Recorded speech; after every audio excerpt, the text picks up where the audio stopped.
Good morning, everyone. I hope you've enjoyed the earlier sessions. I had a lovely time listening to our investors, and I've been given this responsibility of having a conversation with Soumya, who's an exciting gentleman. I met him a few days ago, and I think our conversations led to, I think, this talk. Uh, so, let me begin. Soumya, welcome, Thank you so and much. welcome to the Tech Summit of BCC. And I think this is a lovely opportunity to be here in Bangalore and learn about what you're doing. Also, I would request you to be as candid as possible because we've got a very, I think, accomplished audience here. And they would also like to know a lot more about what you're doing, because what you're doing is extremely, I think, exciting, B, very futuristic, and very technical as well. So I would first request you to tell us what really moved you to, start SISIR Radar, and with this kind of a journey behind you, what was the inspiration, and how did it really begin? All right. So at SISIR Radar, the primary technology that we build is something called synthetic aperture radar. That's an Earth observation satellite technology and one of the foremost Earth observation technologies in the industry today. Synthetic aperture radar allows you to basically get very high resolution imagery of the Earth from extreme altitudes, 24/7, irrespective of weather conditions. Because unlike other optical-based sensors, it does not depend on sunlight. It's a microwave-based, radar-based hardware which works on the microwave part of the electromagnetic spectrum. It can see in the dark. It can see through clouds, fog, so on and so forth.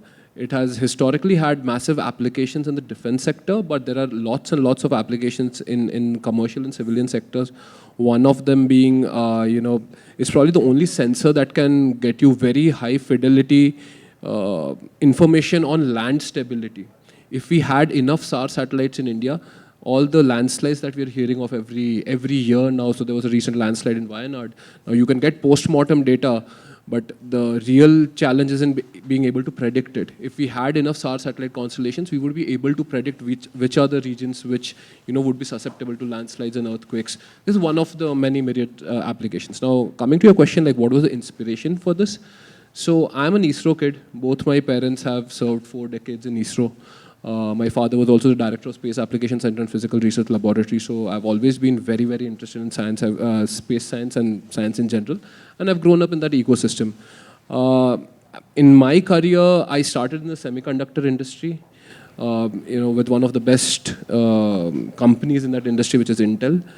Learned a lot of things on how to actually approach deep tech problems from a perspective which is not just what satisfies the market today, but what will predict and satisfy the market in the future.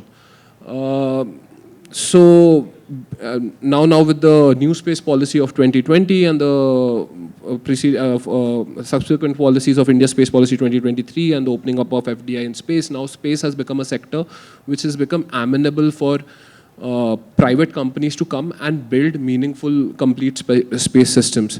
It just happened to be the right time and place for us. We started this company, myself, my father, and my wife. All three of us are from a very, very technical background. And in our 2 years of operation, we have built the world's highest resolution L-band synthetic aperture radar basis, which we are now working with the Indian Air Force for a satellite project, and we are working with some of the defense organizations of India for certain SAR payload-based projects, which I will not get too much into details of. Yeah. Okay. Thank you. I think your parents are a set of very proud parents, I'm sure, and they thoroughly must be enjoying what you're doing. So I'm happy to hear that dad and your wife both are both part of your journey, which is, I think, amazing. So you mentioned that whatever you're building, and at this point in time, I mean, so far we've always heard that generally it's the governments and the defense space where, they work on satellites, they work on, space projects. But now with the opening of the sector, how convenient is it, or rather, let me put it this way, how easy is it for private companies, especially smaller players, who have dreams and want to do things and are developing technologies? Is the ecosystem prime? Are they getting enough support to do something like this? So it's a pretty nascent sector per se. It is still kind of like the wild west because the policies regulating the sectors are still evolving. Having said that, it is much easier today to start a space company than it was, let's say, 10 years ago. So I have a lot of respect for companies like Agnikul, Skyroot, Dhruva, who started their companies at a time where it was very difficult to get funding for a space venture, or even for a pure hardware-based venture in that place. So the space sector companies coming up today will definitely find it easier to raise capital and start their journeys. The overall domain is still evolving. It requires a lot of synergy between the multiple stakeholders. So that means innovators, entrepreneurs, the different government departments, the ISROs and DRDOs, and also from the investment sector. Currently, there is a lot of information asymmetry between all these stakeholders, but with time, this will get solved. And as it gets solved, we will see a more robust and booming space economy. Okay. So just a spin-off from that, question. You were situated in a city like Kolkata, and Bengal is generally not looked up as a very technical place to be in. What has kept you rooted here in Bengal? And if you could also share a little about the ecosystem, how does that support you? Is there enough and more? So personally, I have not grown up in Bengal. So I have come to Bengal just to start this company, right? And there is some rationale behind why Calcutta and why not, let's say, some of the other IT hubs of the country. First and foremost, space is like a subset of deep tech, right? So deep tech requires more than skill set application, it requires fundamental knowledge.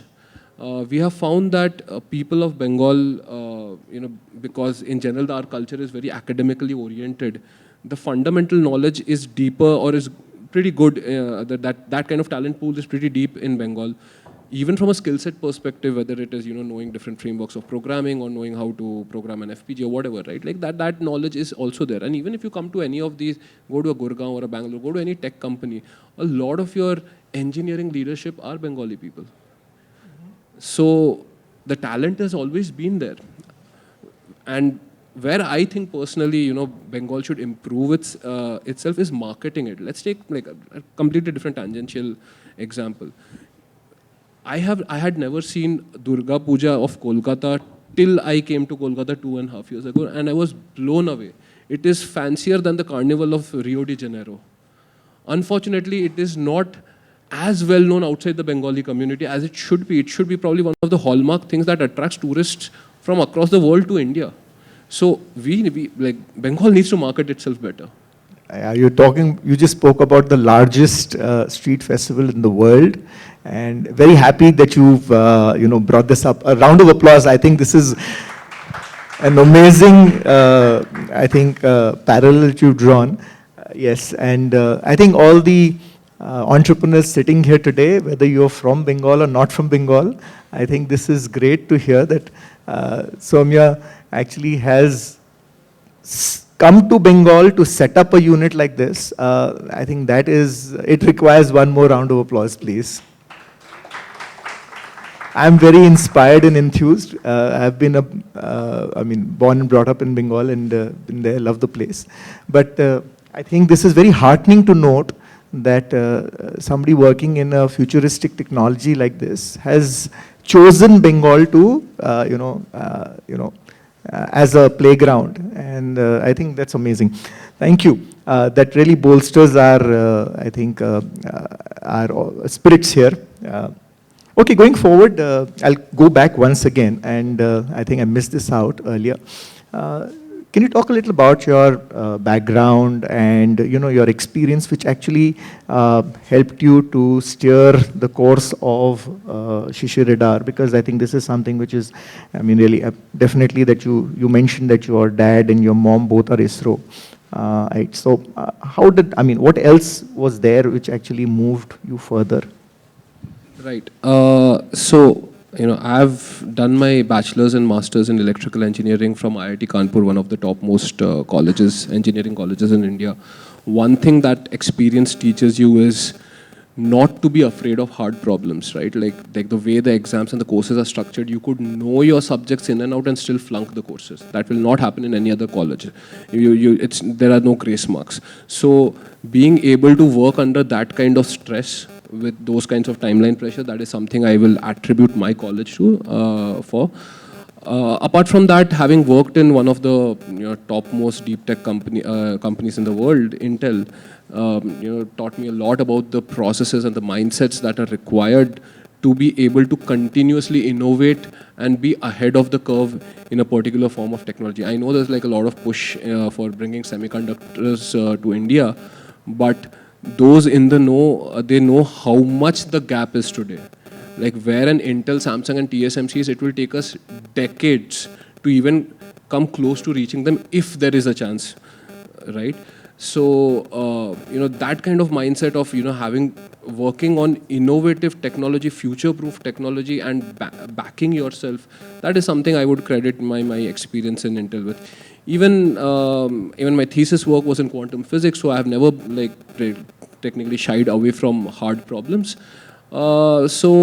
Space tech, I would say, is comparatively easier than semiconductors or quantum physics, right? So I think all those experiences cumulatively have added to at least giving us the confidence to foray into an industry where there isn't enough legacy in the private sector in India as of now. Okay. How do you see SISIR radar's solutions impacting the military and the civilian space going forward?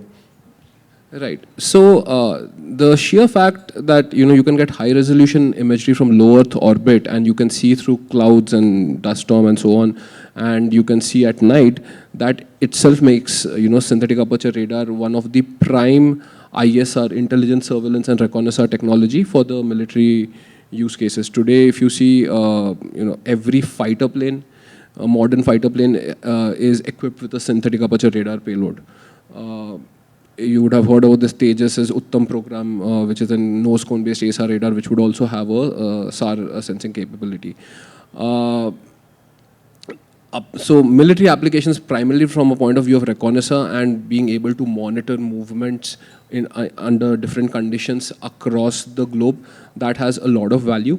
From a commercial and a civilian perspective, your applications can range from oil and gas prospecting to mining to agriculture, animal husbandry, infrastructure monitoring, maritime monitoring, so on and so forth. As a matter of fact, like recently, the Russian government has put out 150 billion ruble outlay for SAR-based imaging for the Arctic area, just to support their oil and gas industries.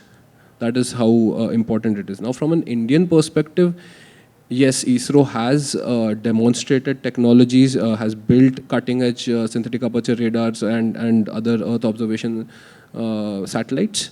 Where there is a gap in the market is in terms of proliferation. So let's talk in numbers, right? So India today has around 25 Earth observation satellites, all launched by ISRO. 2 of which are synthetic aperture radar. A couple of private companies have launched some Earth observation satellites, but in all these cases, the technology has been bought from outside and white labeled and launched by the Indian companies. To put it into perspective, so the Indian government has 2 synthetic aperture radars satellites.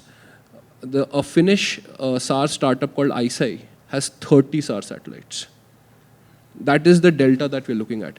Now, it is one thing to prove that your technology works, but if you want to use it meaningfully, you need to be able to address a particular need. So let's say if you want to address any sort of civilian need or military need, you would want to be able to get persistent visibility over your area of interest, which would be the Indian subcontinent and our neighboring countries and the Straits of Malacca and everything between, I would say, our Arabian Sea and Bay of Bengal, right?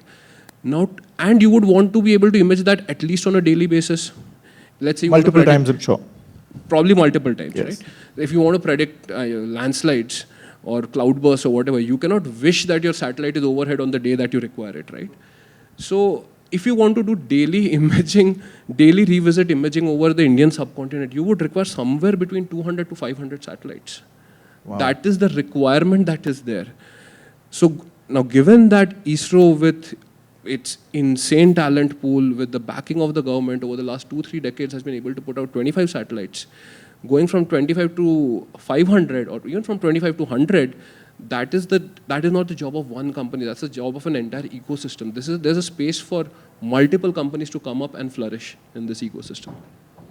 Okay, I think that's very interesting. And just to bring into perspective for the benefit of our audience here, how many such companies are there in the private space, and how does SISIR radar stand out from competition? I mean, how different are you from competition? What is it that you are doing which is different, and which supersedes, I think, competition also, I could ask?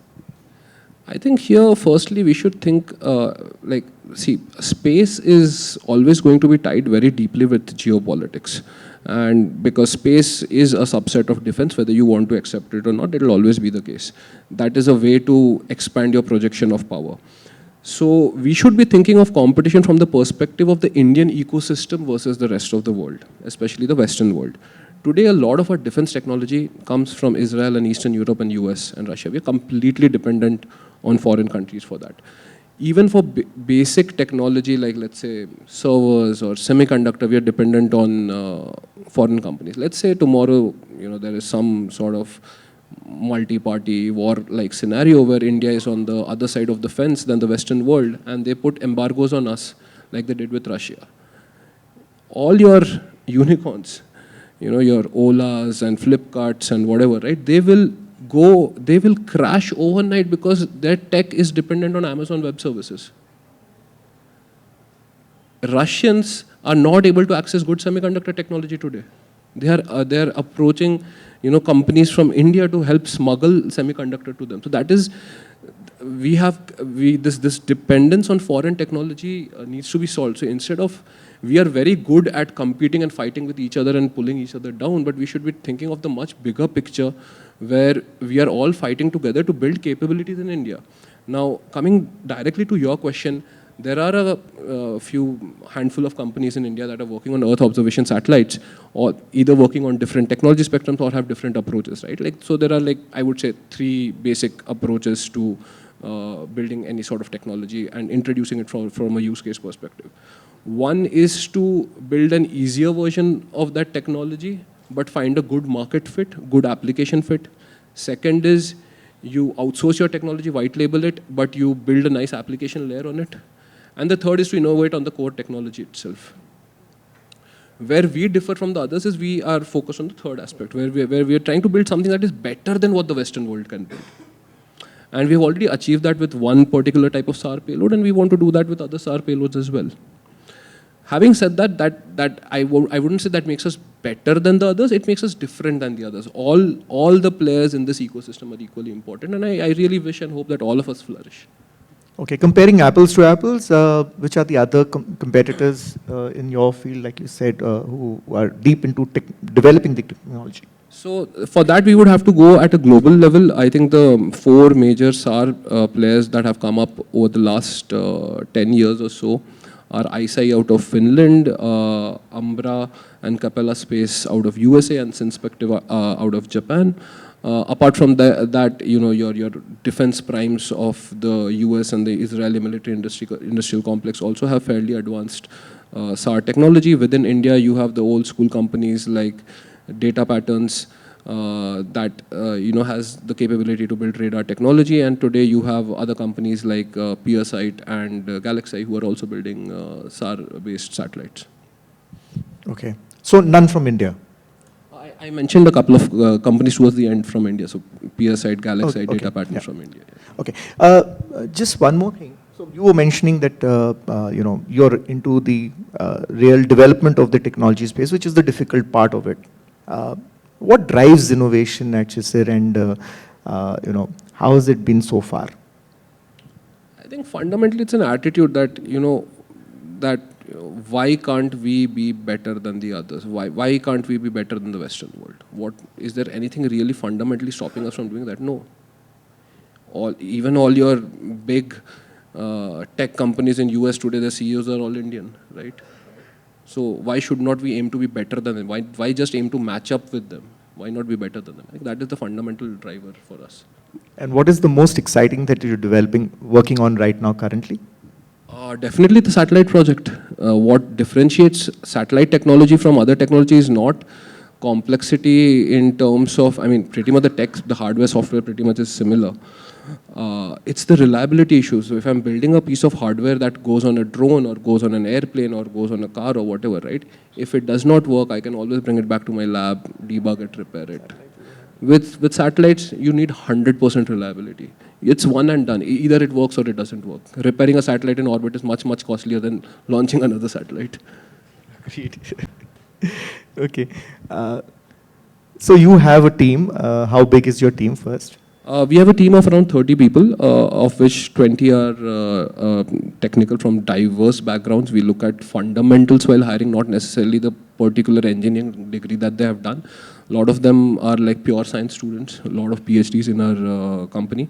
And all the three co-founders are deeply technical in nature as well. Okay, and how does the team approach, research and development? So I think research and development is an ongoing process, but we try to stay away from R&D for the sake of R&D. The R&D has to lead to tech production and productization, and with strict deadlines, right? So timelines and deliverables have to be sacrosanct.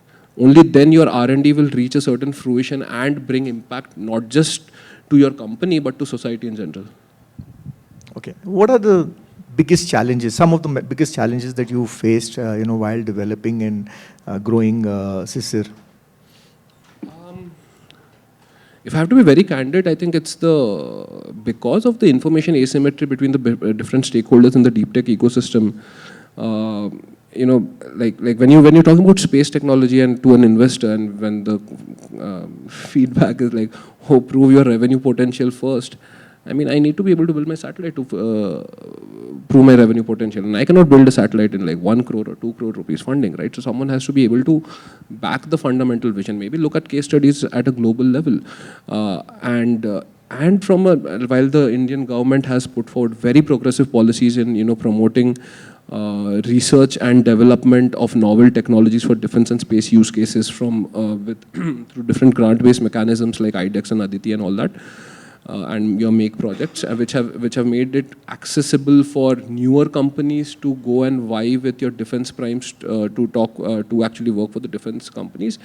But even there, we require a lot more growth, right? So, for example, if you look at the American military-industrial complex, every F-series fighter that comes out, there is at least 10-20 years of research done by companies. So, like Northrop Grumman, Lockheed Martin, Boeing, all three will be getting R&D contracts for the next F, whatever, 35, 36, whatever they're building, right? And they'll get massive billion-dollar R&D contracts where they can meaningfully build novel technology, and then whichever works best, that is what is inducted into the US Air Force.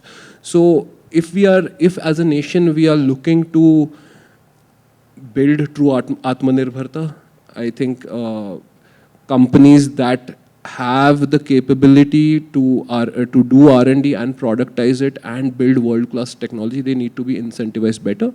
Having said that, it's an ever-evolving place, and I'm fairly hopeful looking at how the policies and how the mindset of the investor ecosystem has evolved over time. It's a matter of time, maybe 4, 5, 10 years, where we hopefully will be we'll have the same kind of maturity with respect to deep tech that, let's say, the Western world has.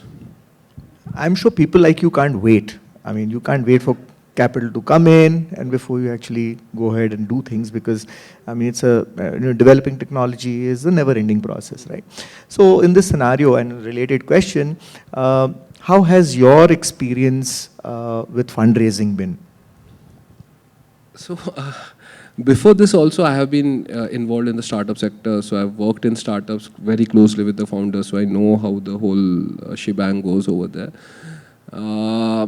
A lot of people who start new, especially out of college, for them, getting some funding, angel funding, whatever, is like a major win. It's not. It's the start of your problems, right? Getting money means now you have to feel that anxiety. Okay, I have to now you have no excuses left. Now you have to deliver. You have to deliver your product. You have to deliver to your market, and you have to deliver returns to your investors. And there is ample capital in India and abroad to be accessed. People need to be true to themselves. Figure out, what it is they are building, what is the value they are bringing, and find appropriate investors with whom your value system can match. That is where there is true synergy. There are certain investors that are looking for a massive B2C play where you get billions of users and monetize their data, whatever. So be it. I mean, that is one way of doing it. That is probably not a good fit for a deep tech industry. For a deep tech industry, you probably require investors who have either built tech companies before or have participated in deep tech ventures at a deeper level, so that they understand the pains and the requirements of what it takes to build it. So every innovator or every entrepreneur needs to figure out what is the investor match that is required. And if you have let's say a traditional business model where you just need injection of capital to start building revenues, don't even go for equity investing. Just pick up a business loan and run with it. Okay. So we have a lot of entrepreneurs sitting here, and I'm sure you've traversed some very difficult times, situations, and bounced out of them. I'm sure you've learned a lot of lessons. Would you like to share some with our entrepreneurs here? Because I'm sure they have lots to learn and a long way to go. Right.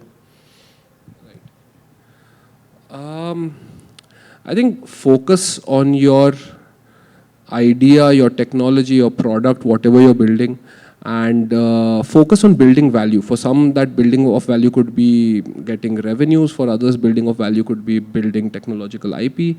And if you know what you're building and you're true to yourself, you can communicate it better with the market, with the investment ecosystem, with the banks, and that will make your life much smoother. And I think for a lot of youngsters who are starting straight out of college, our college education system does not really, even the best ones, right? Your IITs do not really prepare you for dealing with the world, whether it is the business ecosystem or the tech ecosystem.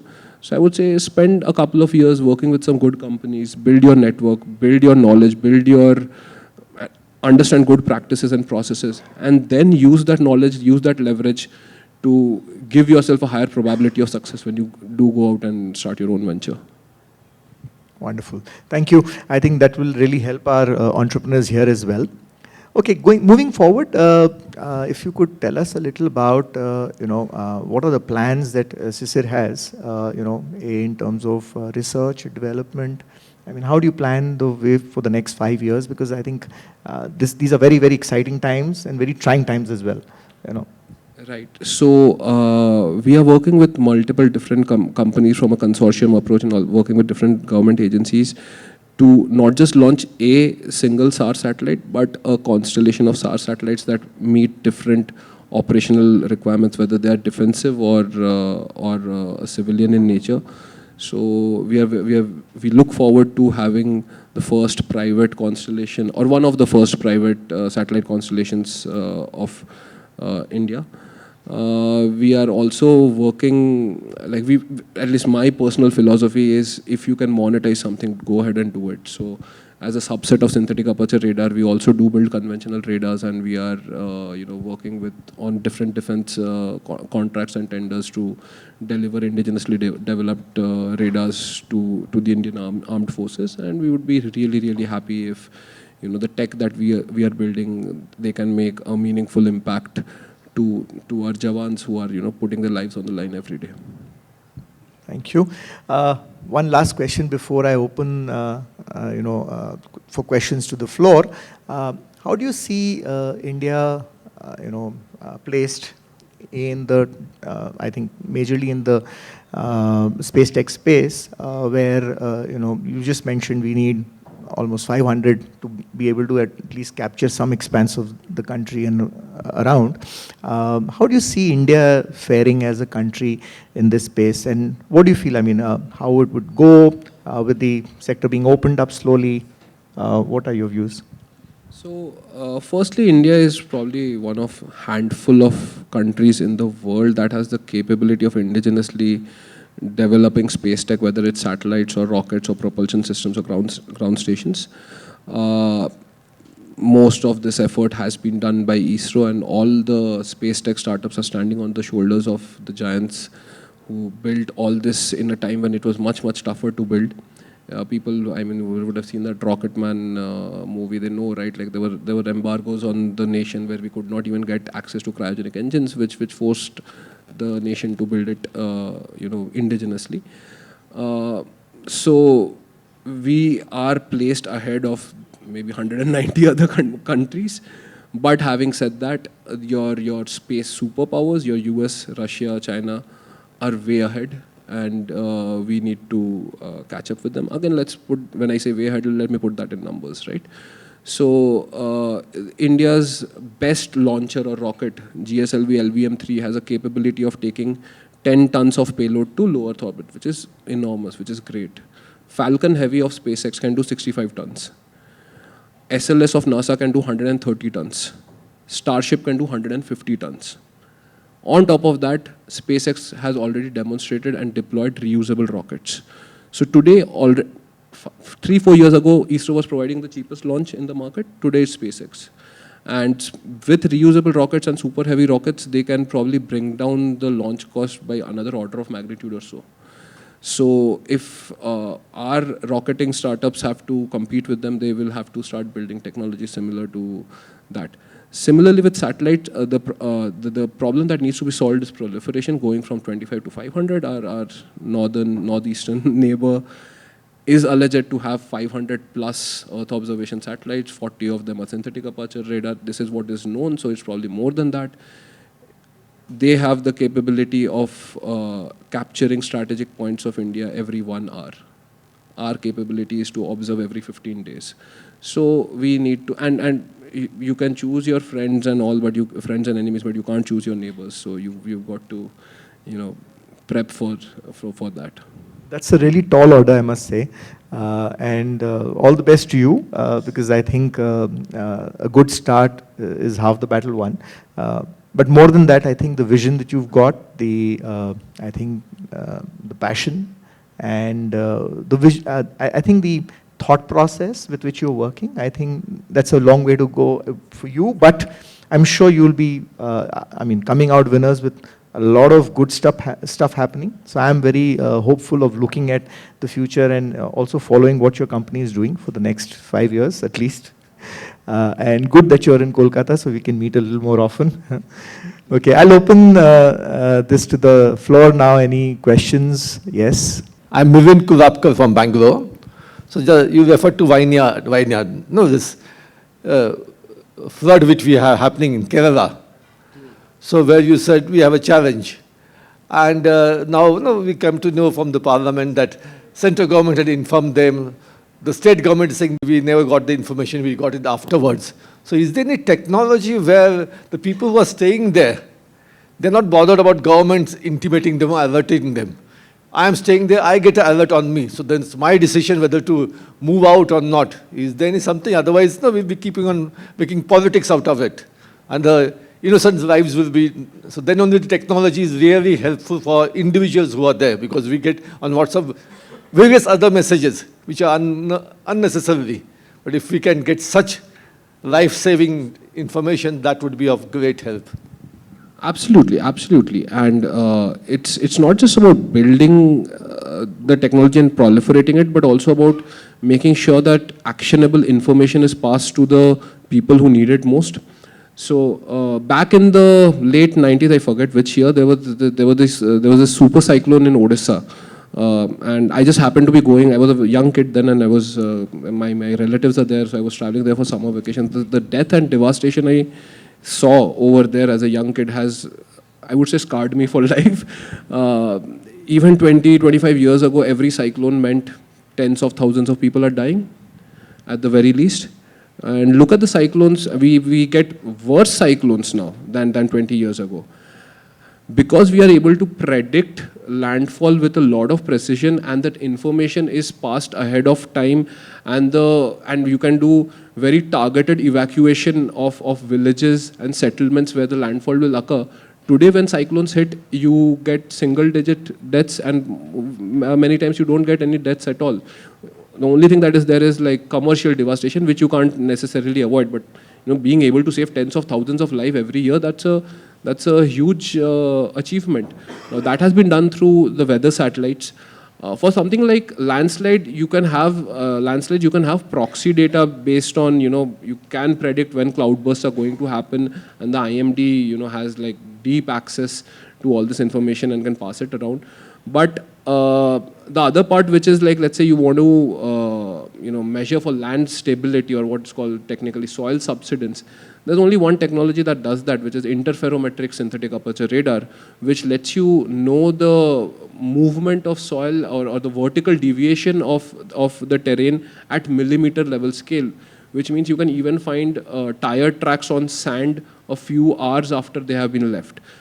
But to be able to get data at the right time, you need enough satellites again to be able to cover all of India, or at least the hotspots, at least on a daily basis. So that problem needs to be solved. Once the supply side of information is solved, the supply chain part where it has to go towards the common man, that can be solved. We just do not have enough data for predicting landslides today. Yes, could you have the mic here, please? So continuing on the same thing, what he asked. See, it was reported, this whatever happened in Kerala, Wayanad, is because of some changes happening in the Arabian Sea due to some global warming and this kind of. So can it be advance predicted how that zone is changing, so that finally it affects this? At the source itself, you can study through your satellite or imaging or anything. And also these what they call in Kannada, Gudda or something, can it be instrumented with some sensors like IoT, and you can read it from some satellite, how it, suppose something absorbs moisture, so it stays inside, its material, like its stiffness or something changes. Like these trees, when they are dry and this one, its stiffness is different. When they absorb some rainwater, its stiffness changes, the material property changes. So some sensors can be mounted around those dangerous zones, and you can pick those sensed signals from your satellite and build a system with artificial intelligence based ecosystem. So you can do something for the people to survive, some predictions can be given based on these studies, and save lives. Absolutely, absolutely. So when we are looking at any sort of terrestrial application where you want to monitor, I'm generalizing the problem statement that you mentioned. When you want to monitor the situation on the ground, there are basically two approaches to it, right? Either you can have IoT sensors, where a single piece is much cheaper and easier to build, but it is a pain to deploy and maintain, because 3 million square kilometers of land inside Indian borders, how many such IoT sensors can you put out, and can you manage them and collect data meaningfully? The other approach is having eyes in the sky, which is basically satellites, which give you large spectrum idea of what's going on the ground. And here you require a mix of different technologies. India already has sufficient number of weather prediction satellites, and they work pretty well. We are seeing the proof of the pudding in the fact that, the death counts of cyclone landfalls have reduced dramatically over the last decades. We need to add, enough data sets from hyperspectral satellites, synthetic aperture radar satellites in X-band and L-band. So X-band gives you high resolution, L-band gives you foliage penetration, maybe even P-band, which gives you ground penetration. So now you have data sets which tell you, weather, cloud movement, weather prediction. You have data sets which will give you health of the trees, soil moisture, deviation, the soil subsidence level, maybe the composition of the soil beneath the layer. When you have all these data sets, that is when you can have a data-driven solution coming up. But the first problem to be solved is to have enough sensors to be able to give all these data sets on a regular basis. Okay, in the interest of time, one just last question, if there's any. As well, we'll wrap this session. No? Okay. Thank you so much, Soumya. Thank you so much. Pleasure. And Pleasure. keep sensing, keep floating, and keep zooming. Thank you.